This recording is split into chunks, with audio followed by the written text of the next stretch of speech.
daga nana Aisha wani mutum yana shiga gidan manzon Allah irin yan daudun nan ne, muhannas ne, irin yan daudun nan ne, aka ce su suna ganin yana cikin dole sai mun gaya wa duniya yan daudu na shiga ɗakin matan annabinmu.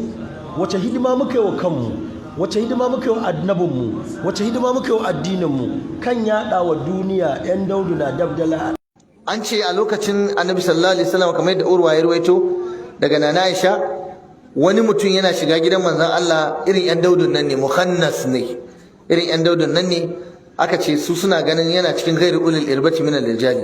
Wata rana ya shiga gidan annabi yana nan a wajen ɗaya daga cikin matansa, sai shi ɗan daudin sai ya zo yana bayanin wata mace a gidan, ma'ana ya je wani gida tunda an ɗaga mai ƙafa.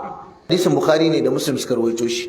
To kaga anan gurin illar shine shi an ce an ba shi dama ya shiga kan mata saboda bai da wata sha'awa ta mace. Galiban ɗan daudu wani ma baya aure dan shi ji yake shi kansa ma mace ne shi kansa, sai ya daura dan kwali ya saka zobe ya rinka tafiya yana daura zani yana gantsara wai shi. Anan nake cewa ku sa hankalinku ku kalla,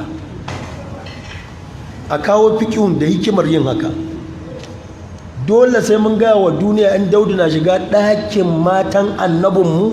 Wace hidima muka yi wa kanmu, wace hidima muka yi wa annabinmu, wace hidima muka yi wa addininmu kan yaɗa wa duniya yan daudu na dabdala a ɗakin matan annabinmu.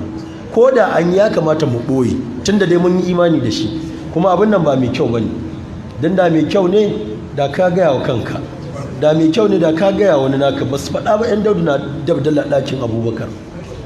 In ka faɗa ka za su yi farmaki kanka. Yanzu wannan misalin da ne a gun wani ne ridda, na kaji sheki, kaji matsayaci, kaji inda ya karkata.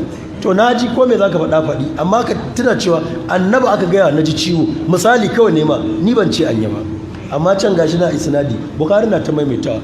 Musulma ta ce ni da ɗan daudu muna zaune a ɗakin annabi.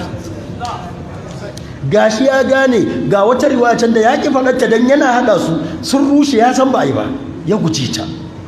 Babban dalili kan gudatta abinda musulmi datse abinda zai nuna cewa uwar mu'mina Aisha tana cewa ɗakin ta a gabanta akai, ya cire kalmar dan ya nuna labari take ba Da'ifu akai. Abinda zai tabbata ya sani ya ki faɗa, dalilin kin faɗa sani abinda Abu Dawud ya kin faɗar hadisan ajeratin da shi bai datse jumlar da za ta nuna karo ba. Ya sa ratar 822 tsakanin wancan da wannan, sannan ya zantar da shi. Yana da tabbatar da haka abinda bai haƙi sa ratar 3430 da tsakanin wannan da wannan, dan in an jera su da matsala kenan me sun gane ba ai ba. To me yasa suka zantar? Dan kyan maganar ba ku ban amsa ba. Wacce nake kyanta shi zai sa dan ba ai ba kai masoyi kai ta dabaru ka ce an yi kanka. To yanzu mai ce daukakar da ta tare da ma'aiki a kafe sai ka faɗa wa duniya yan daudu na zuwa su zauna da matansa a ɗakinsa. Me yasa ka kafe? Ka gane ba ai ba, kai dabarun ka a gane ba ai ba, ka ruwaitar. Tambayar da nake kina wanda ba amsa.